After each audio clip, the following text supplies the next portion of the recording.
በደቡብ አፍሪካ ኢትዮጵያውያን ላይ ምንድነው የተፈጠረው? ጆሃንስበርግ ደውዬ የሰማሁትን ላጋራችሁ። ሱቅ ሲገቡ ማለት ነው ሌባ የሚለውን አንዳንድ ቃላቶች ያውቃሉ። ደቡብ አፍሪካ ላይ ምን እንዲሆንላችሁ ነው አልገባኝ። ደቡብ አፍሪካ ላይ ራሳችሁ በአንድ ላይ ውጤታማ ካልሆናችሁ መንግስት የሚያግዛችሁ ምንም ነው። ኢትዮጵያ ላይ የሚጨፈጨፍ ህዝብ የማይሞቀው የማይወርደው መንግስት ነው ድምጹ ነው።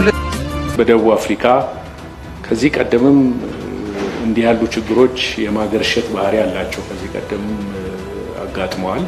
በሚያሳዝን ሁኔታ ራሳችን ውስጥ ያሉ ባንዳዎች በሚያጋሩት መረጃ ሀገሪቱ ላይ ያለ ፖለቲከኛ ታርጌት አድርገው ለምን ታስገብጣላችሁ? ሳውዝ አፍሪካ ያላችሁ ስደተኞች በእያንዳንዱ ሞት ጀርባ በኩል ሀበሻ ያለበት ነው።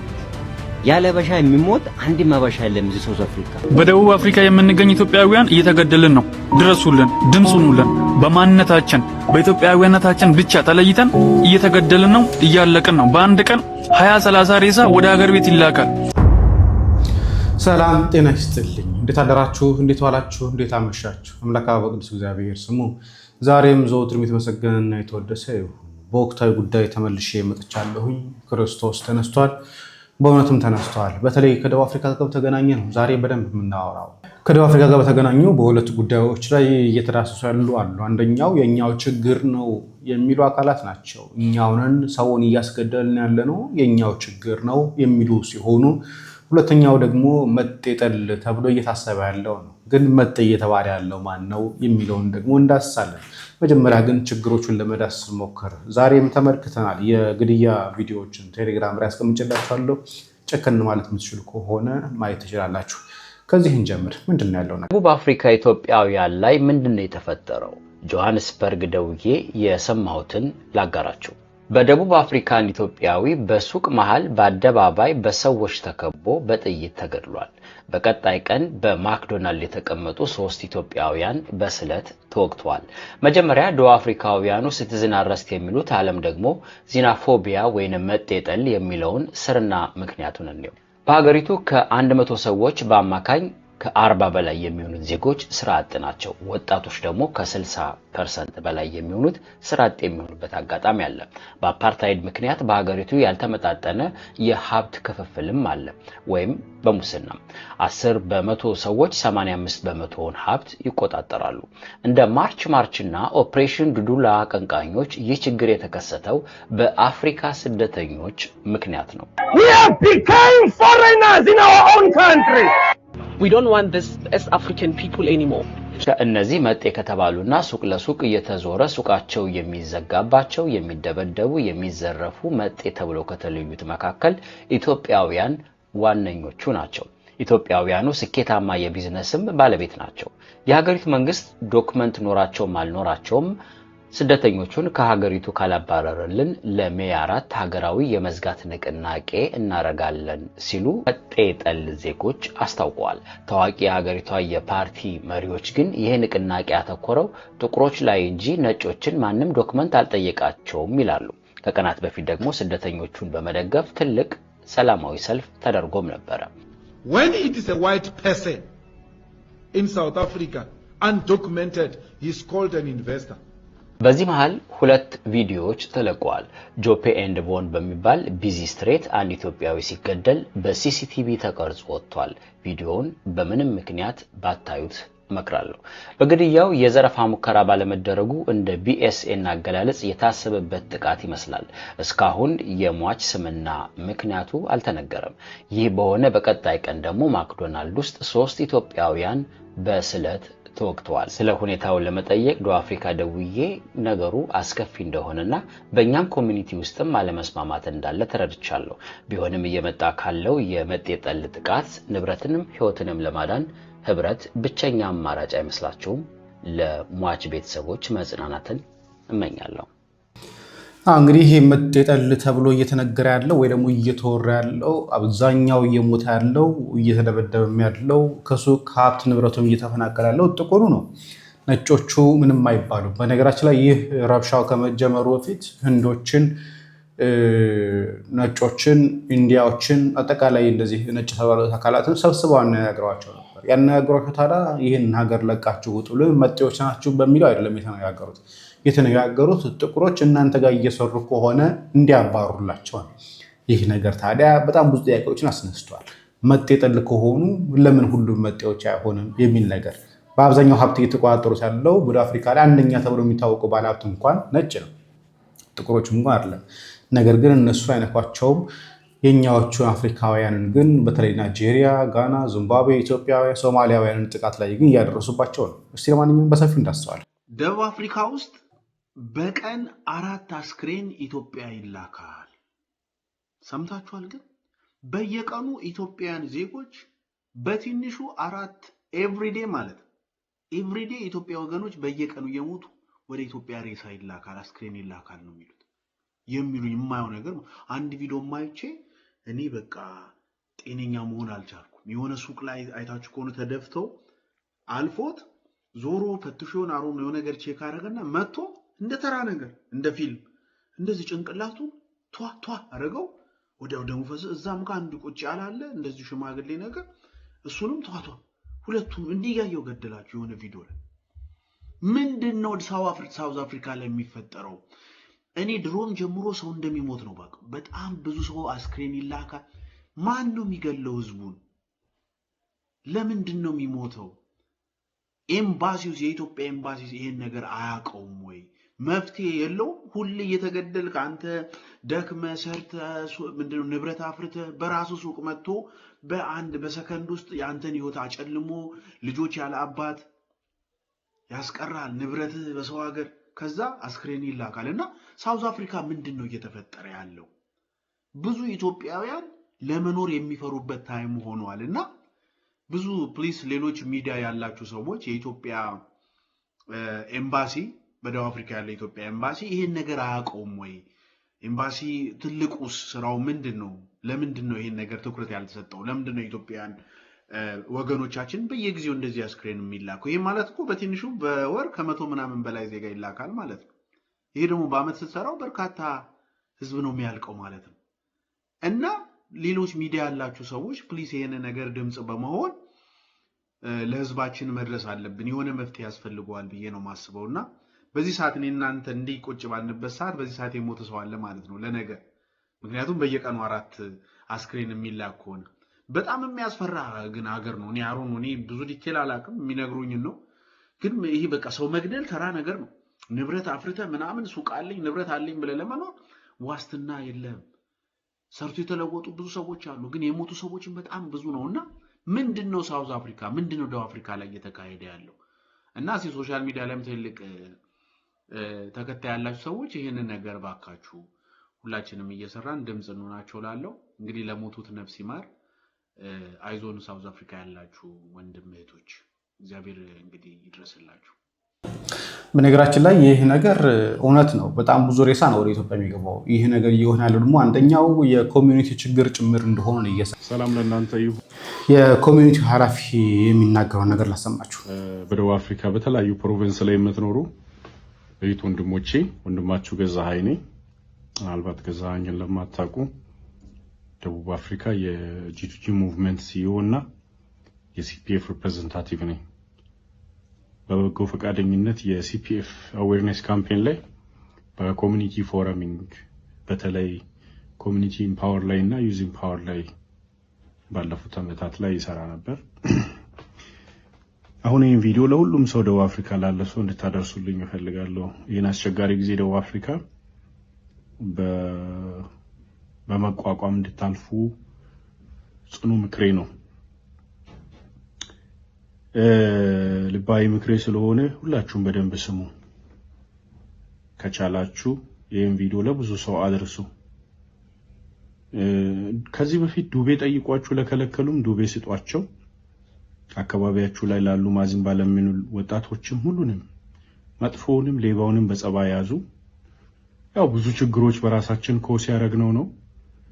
ተራ አንድ ኛውጴ ወጣት ገንዘብ ሰብስበን ሰላም አስከባሪ ነው ብለን የሰጠን ቀን ነው ሌሎች ፖለቲከኞች እኛ ላይ እንዲቆምሩና እኛ ላይ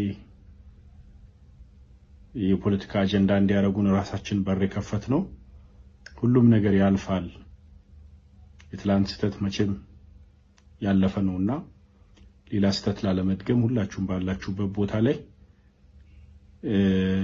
ነገር ፈልገው በጥፊ ቢመቷችሁም ካላደማ ወይም ደግሞ ካልተጎዳችሁ ጥላችሁ ሽሹ ድንጋይ ካነሱ ድንጋይ አትወርውሩ ካልተጎዳችሁ ደካማው ናችሁ ለፉ የና አስቸጋሪ ጊዜ እንደ ሀገር አንገት የሚያስደፋ ፈታኝ ጊዜ ያለፈን ነው ጋና እንደ ኢትዮጵያውያን ጠንካራ ሰራተኞች አይደሉም ፕላስቲክ አንጥፎ በየጎዳናዎቻቸውን የሚያቆሽሹ ጋናውያን $100 ሚሊዮን በአፓርቴድ ጊዜ የሰጠነውን መልሱ ብሎ በአንድ ጊዜ ነው ከተማውንና ሀገሩን ያንቀጠቀጡት እንደዛ ጠንካራ ዲፕሎማሲ ኢትዮጵያም ሊኖራት ስለሚችል ከማንዴላ ሚሊተሪ አንስተው የማንዴላ ኤግዚቢሽን ሙዚየም ከዛም ባለፈ በደቡብ አፍሪካ በአፓርቴዱ ዘመን ጥሩ የሚባል ከአፍሪካ ከሌሎች ሻል ያለ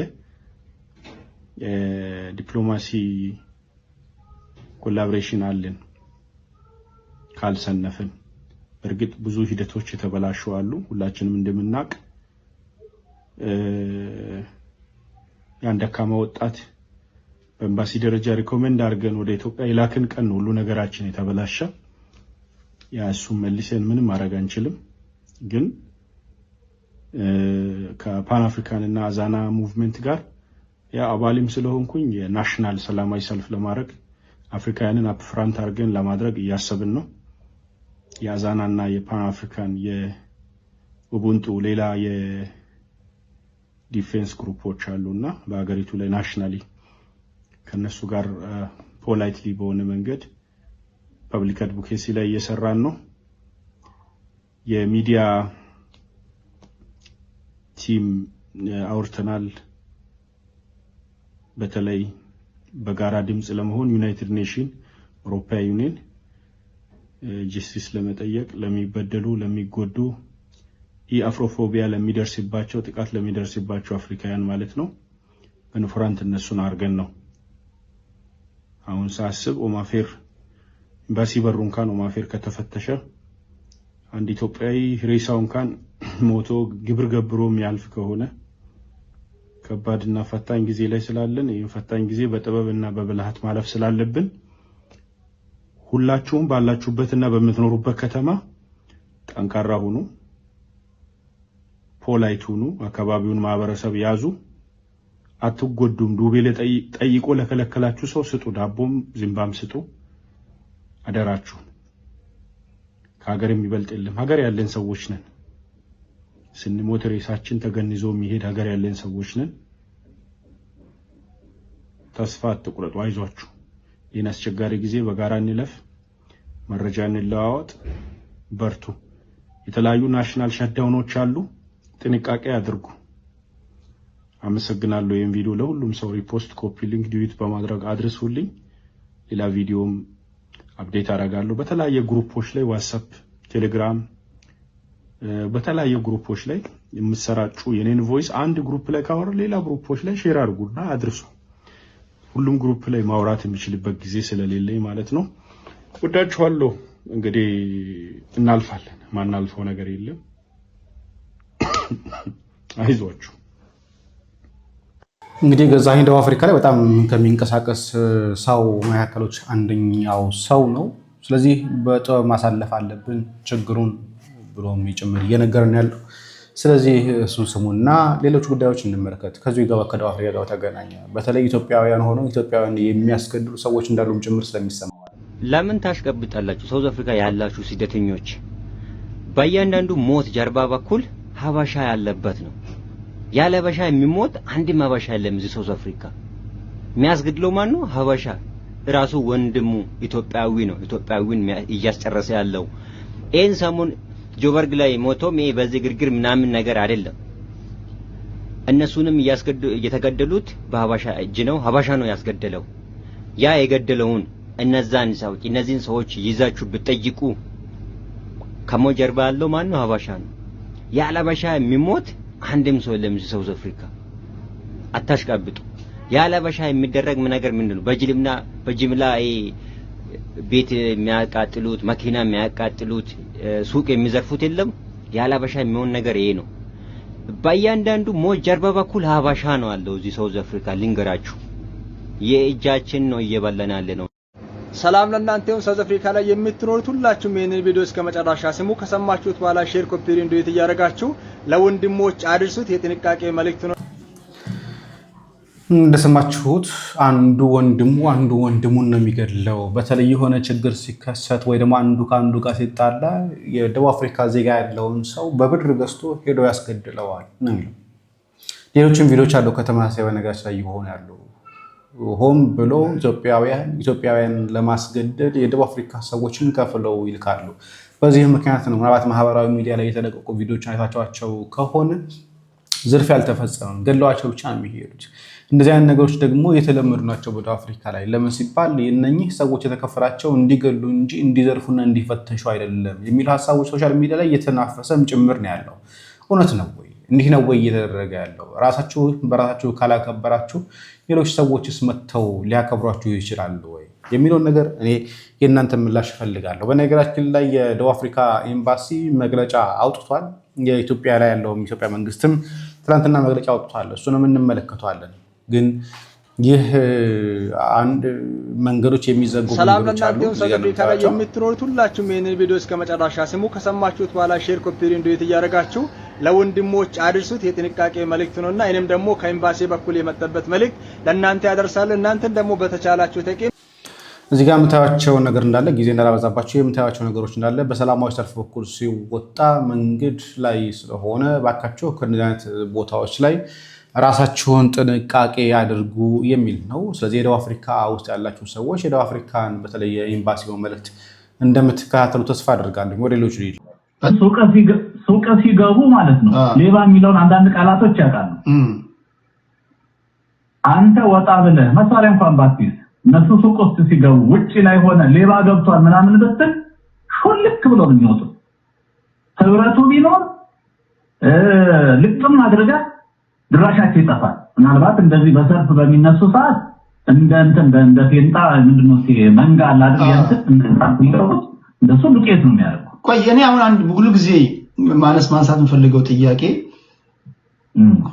ኢትዮጵያውያን በጣም ሀብታም ይሆናሉ ሳውዝ አፍሪካ ጆበርግ ብትሄዱ ህንጻ ፎቅ ላይክ G+30 40 ምናምን ህንጻ ነው ህንጻ ስላችሁ ይሄ G+1 ምናምን እንዳይመስላችሁ ይሄ ህንጻ የእንትና ነው ይሄ ህንጻ የከበደ ነው ይሄ ህንጻ የእንትና ይሏቸዋል በዚህ ደረጃ እግዚአብሔር ከባረካቸው ለምንድን ነው ያንን ገንዘብ ይዘው ወደ ሀገር ቤት የማይገቡት አንዳንድ ጊዜ ያን የሚያህል ሀብት ያላቸው ሰዎች በ10 ዓመት ህጻን ልጅ ወይም ደግሞ በአንድ ሱሰኛ ሊገደሉ ይችላሉ ከዛሬ ነገ ገባለው ይያሉና ለምንድነው ውሳኔ የሚከብዳቸው ጥሩ ካፒታል ከያዙ ላይክ ስታርታፕ ካፒታል ከዛም በላይ ነው የሚይዙትና ለምንድነው ለውሳኔ የሚከብዳቸው ሳውዝ አፍሪካ ያሉ ኢትዮጵያውያን ይገባል እኮ ገብቷል አይደለ ሁላችንም የሆነ ነገር አድርገናል ሀገር ቤት በነገራችን ላይ ብዙ ፎቆች አዲስ አበባ ላይ የሳውዝ አፍሪካ ፎቆች ናቸው ከዲያስፖራ አንፃር ካሰብከው ቦሌ አካባቢ ልቆጥርልህ እችላለሁ አዳዲስ የሶሪያን አካባቢዎች ላይ ግን ልቆጥርልህ እችላለሁ ገብቷል አይደል yes እኔ እነሱን ያላፍታም ነው ያቻለው ምን ይሆናል መሰለህ ሄዶ ይሄድና ወይ ሲስተሙ ግራ ይገባውና በፋብሪካ ደረጃ በፎቅ በመስራት ደረጃ ብዙ ነገሮች አሉ ብዙ ኢንቨስት የሚደረጉ አሉ አሁን ወሰን ሰው ጨክኖ ይወጣል በቃ አንዳንድ ጊዜ እያየኸው ገብቷል አይደል ገንዘቡን እያየኸው ምንም ከአሜሪካ ጋር ኮምፒውተር አድርገው ከየትም ዓለም ጋር ኮምፒውተር አድርገው ጨክነ ወይ ወደ ሀገር ወይ ወደ ሌላ ሀገር ሙስት አድርጋለህ እንጂ እዛ ሀገር ላይ በጣም ዴንጀረስ ነው በቃ ሞብ የሚያደርጉ ሰዎች አሉ አፍረተው ሀገር ቤት ንብረት ምናምን ተገነባለህ ፎቅ ተሰራለህ ፋብሪካ ተሰራለህ ምናምን ነገር ግን ምን ይሆናል መሰለህ ሁለት እግር እዛም እዛም የሆነ ነገር ይያል አብዛኛው ሰው እንደዛ በየትኛው በቃ በመላው ኢትዮጵያ በብዛት የደቡብ ልጆች አሉ በG+1+2+3 እነዚህ በመኖሪያ ቤት ደረጃ ማንኛውም ጥቃቅንና እንትና መካከለኛ አቅም ያለው የሚያደርጋቸው አብዛኛው ሰክሰስፉል በትልልቅ ፎቆች ደረጃ ላይ እንደምትለው እዛ ሀገር ቤት የሚሰራ ግን እንዳትጨክን የሚያደርግ ገንዘብን ካልተጠየቅ ለህይወት ፕራዮሪቲ ካልሰጠ እዛ የምታገኘውን ነገር ከሀገር ቤትና ከሌላ አንፃር ከሌላ ዓለም አንፃር ስታየው ትንሽ ለማነጻጸር ይከብዳል። ያን እዛ ላይ መጨከን ሊከብድ ይችላል። አንድ ሰው እዛ ላይ መጨከን ሊከብድ ይችላል። ኦኬ ከልብ ነው እንጂ ሁሉም ነው አድማጫችን እግዚአብሔር ይስጥልኝ። ቴንክ ዩ ቴዶ አንተም ድምጥየውን ስለሆንክ ወንድሞቻችን እህቶቻችን ናቸው በመላው ዓለም ያሉት ያለ ልዩነት አሁን ነገሮችን ወደ ሆነ ጽንፍ መውሰድ በነገራችን ላይ የሰጠው አስተያየት በቂ ነው። ተጨማሪ የራሴን ፊድባክ ለመስጠት ነው። መጥፎ ነገር የከተማ ልጆች አይሰሩም እና የከተማ ልጆች በጣም ሰክሰስፉል ይሆናል። እኔ ስሜን መጥራት አልፈልግም እንጂ ምናልባትም ሊያቀኝ ይችላል። ከዛ ውጭ ግን የከተማ ልጆች እና አብርሃም እነ ሳሚ ወንዴ በቀደም እንትን ያለው እነ ሰለሞን ምናምን ይባል አዲስ አበባ ላይ ስትሄድ G+15 +20 ምናምን ፎቆች ቦልቷል። የከተማ ልጅ ደግሞ ዱርዬም አለ። የክፍለ ሀገሩን ልጅ ነፍሰ ገዳይ ያለው ወንድሙን የሚያስገድሉላ አለ። የከተማ ልጅ ሰክሰስፉል ይሆናል። የገጠርም ሰክሰስፉል ይሆናል። የከተማውም የገጠሩም ውስጥ ደግሞ ወንጀል ላይ ተሳተፋለ። ስለዚህ ኦቨርኦል እንደ ኢትዮጵያውያን ጥሩም መጥፎም ሰዎች እኛው መካከል አለ በሚለው ይያዝልኝ። ከልብ አመሰግናለሁ። እሺ አመሰግናለሁ። እሺ ሳውዝ አፍሪካ ያላችሁ ወይም ደግሞ ስለ ሳውዝ አፍሪካ የምታውቁ እዚህ ጋር ዲስፕሌይ ባደረኩላችሁ ስልክ ደውላችሁ እየሆነ ስላለው ነገር ስለ ሳውዝ አፍሪካ መናገር ትችላላችሁ። ቀደም ሲል የተናገረውን ንግግር ሰምታችኋል። ይሄም ዲቪዥን አለ በነገራችን ላይ የከተማና የገጠር ልጆች የሚለው አሁን አንድ ሆኑ ተባበሩ እየተባባለ ድጋሚ የከተማና የገጠር ልጅ የሚባል ዲቪዥንም ደግሞ የሚፈጥሯሉ። ይሄ ትክክል አይደለም። ስትሞት ወይም ሲገሏችሁ የከተማ የገጠር ልጅ ብለው አይደለም የሚገሏችሁ፣ ስደተኛ ብለው ነው የሚገሏችሁ። እግዚአብሔር አሳልፎ ከሰጠ ሳንቲሙን ተባበረ ሰርተ ህይወትን መለወጥ ነው እንጂ ሰውም ሀገር ሄደን የከተማ የገጠር ልጅ ሳቢውን በጣም ነው ወረው። በነገራችን ላይ ያና የሚያናደው ነገር እሱ እዛ ሄደው እንኳን ተከፋፍለው ነው የሚኖሩት። የሚገዳደሉ ተከፋፍለው ነው። እንደዚህ አይነት ቪዲዮ ሰርቻ አላውቅም፣ ግን ይሄ ነገር ስለተደጋገመ ነው። ደቡብ አፍሪካ እስከዛሬ ድረስ ደቡብ አፍሪካ ካለ ነገር መልካም ነገር ከሰማን ቆየን። በጣም በተደጋጋሚ እኔ ክፍለ ሀገር ላይ በቃ እከሌ ደቡብ አፍሪካ ሞቶ መጣ እየተባለው ጌታን ነው ብላችሁ ሬሳ ሲገባ ነው ማየው። እና ዛሬ ያው 5 ሰዎች መንገድ ላይ እንዲሁ ዝም ብሎ መጥቶ ጀስት ጋን ሽጉጥ አውጥቶ ተኮሰ። 3 ኢትዮጵያውያን ሞቱ ከ5 ውስጥ። እነዚህ ኢትዮጵያውያን እናትየው፣ እናታቸው፣ አባታቸው፣ ቤተሰቦቻቸው በእነሱ ነው የሚጦሩት። አብዛኛው ሰው እኔ የተወለድኩበት አካባቢ ያለ ማህበረሰብ ደቡብ አፍሪካ ሙቭ ያደርጋል። ለምን ሲባል ጓደኞቼ የራሱ ደቡብ አፍሪካ ናቸው ያሉት አብዛኞቹ ማቃቸው አብሮኝ የተማሩ። ለምን ሲባል ህይወታቸውን ለመቀየር እዚህ ያለውን ስትራግል የተሻለ ኢንካም ስላለው በሚል ላይፋቸውን ለማስተካከል ህይወት ለማስተካከል ብለው ሄደው ደግሞ ጸጸት ለቤተሰብ ቁጭት ጸጸት የሚሆን ነገር እያተረፉ ነው ያሉት። መንግስት እባካችሁን የሆነ ነገር አድርጉ። እኔ እኮ አንዳንዴ ገዳዮች ተመጣጣኝ እርምጃ ቢወሰድባቸው ሌላ ሰው የመግደል አቅም አይኖረውም፣ የመግደል ፖቴንሻሉ ይቀንሳል እንጂ የልብ አይሰማውም ነበር። እና እንደዚህ ጋር እባካችሁ የመንግስት አካላት ደቡብ አፍሪካ ላሉ ሰዎች ትኩረት ስጡ እባካችሁ። ምክንያቱም ሰው ሀገር ነው ያሉት፣ ዜጎቻችሁ ናቸው። ለሀገሪቱ የምንዛሬ እኮ በጣም እየሰሩ እኮ ነው። ብዙ ነገር እዚህ እኮ ይሰራሉ፣ ኢንቨስት ያደርጋሉ፣ ብዙ ነገር ያደርጋሉ። እኛ እንኳን የተቸገሩ ሰዎችን እናግዝ ስንል ብዙ ሰዎችን የተቸገሩትን በማገዝ በማንሳት ጌታ ነው የምላችሁ። ከዚህ በፊት ብዙ ላይቭ አንድ ጊዜ ላይቭ ያኔ ገንዘብ ሲዋጣልኝ የነበረ ጊዜ ላይቭ ሲሄድ በጣም ብዙሃኑን ደቡብ አፍሪካ የነበሩ ሰዎች ነበሩ ሲተባበሩልኝ የነበሩት ሲያስተባብሩልኝ የነበሩት ብዙ እና እባካችሁ የነዚህ የሶስቱ ልጆች እናት ምን እየተሰማት ይሆን አላውቅም። እና ሶስት ልጆች ብቻ አይደለም በጣም ብዙ ሰዎች እየሞታሉት እየተገደሉ ካለ ምን እንዲሆንላችሁ ነው አልገባኝ። ደቡብ አፍሪካ ላይ ራሳችሁ በአንድ ላይ ውጤታማ ካልሆናችሁ መንግስት የሚያግዛችሁ ምንም ነገር ኢትዮጵያ ላይ የሚጨፈጨፍ ህዝብ የማይሞቀው የማይወርደው መንግስት ነው ድምፁን ሳውዝ አፍሪካ የምትሉት እንደ ኧረ እያሰባችሁ እንወዳችኋለን እና አከብራቸዋለሁ። ደቡብ አፍሪካ ያላችሁ ወንድምና እህቶች በአንድስት አንተን ደቡብ አፍሪካ መጥቶ ሊያድን ድምጽ ሊሆኑ ምን አይነት አስተሳሰብ እንዳላችሁ ግራ ነው የሚገባኝ። ማድረግ ያለባችሁ ምንድነው? ደቡብ አፍሪካ ያላችሁ ወንድምና እህቶች ከዚህ በፊት ተናግረናል። በአንድ ላይ ሆናችሁ መፍትሄ አምጥታችሁ እየመጡ በየጊዜው የሚገበድቧችሁ የሚዘርፏችሁ ምንም የሚያደርጓችሁ ምን ታረጋለህ? አንድ ላይ ከሆናችሁ አይነኳችሁ። ብዙ ኢትዮጵያውያን አሉ እዛ አካባቢ የምትኖሩበት አካባቢ። በደቡብ አፍሪካ ከዚህ ቀደምም እንዲህ ያሉ ችግሮች የማገርሸት ባህሪ ያላቸው ከዚህ ቀደምም አጋጥመዋል። በሚያሳዝን ሁኔታ ዜጎቻችን እንደ ሌሎች የውጭ ሀገር ዜጎች የዚሁ ችግር ሰለባ ይሆናሉ። በየጊዜው መንግስት እዛ ደቡብ አፍሪካን በተመለከተ በተለይ ፕሪቶሪያ ውስጥ የኢትዮጵያ ኤምባሲ አለ። እጅግ በርካታ የኮሚኒቲ አባላት አሉ። የተለያዩ የኮሚኒቲ አደረጃጀቶች አሉ። እንግዲህ ችግሮች በሚያጋጥሙበት ጊዜ እንደ ኮሚኒቲ ትናንትም በኤምባሲያችን መግለጫውን አይታችሁት ይሆናል። እንደ ኮሚኒቲ ከእንዲህ ያለ አደጋ ራሳቸውን እንዲጠብቁ ለዜጎች ሁልጊዜ ጥሪ ይቀርባል። እንደ መንግስት ደግሞ የሳውዝ አፍሪካ መንግስት እንዲህ ያሉ ችግሮች በሚነሱበት ጊዜ አስፈላጊውን ከለላና ጥበቃ እንዲያደርግ በመንግስት በኩል በኤምባሲዎች በኩል እነዚህ ጥያቄዎች ይቀርባሉ። የሳውዝ አፍሪካ መንግስትም ይሄንን ችግር እልባት እንደሚሰጥና ጥፋተኞችንም ተጠያቂ እንደሚያደርግ በእኛ በኩል ሙሉ እምነት አለን። እስከዛው ግን ዜጎች ከተለያዩ ጥቃቶች ራሳቸውን እንዲጠብቁ በኤምባሲያችን በኩል አስፈላጊው ጥሪና ትብብር ድጋፍ እየተደረገ ነው። እንግዲህ ኤምባሲው የተናገረው ይሄን ነው። በነገራችን ላይ ምንም አይነት እንትን ያልተናገረም። አሁን ለምሳሌ የጋናው ኤምባሲ ጨምሮ የተናገሩት ነገር አለ። ህዝቦቻችን ምስነኩ ከሆነ በዛን ጊዜ በአፓርታይዱ ቅስቀሳ ጊዜ ላይ $100 ሚሊዮን አዋጥተናልና ተመልሳላችሁ ባላቸው ሰዓት ላይ ወዲያውኑ ነበር ሪስፖንድ አድርገው ጋናውያንን ለመተው የሞከሩት።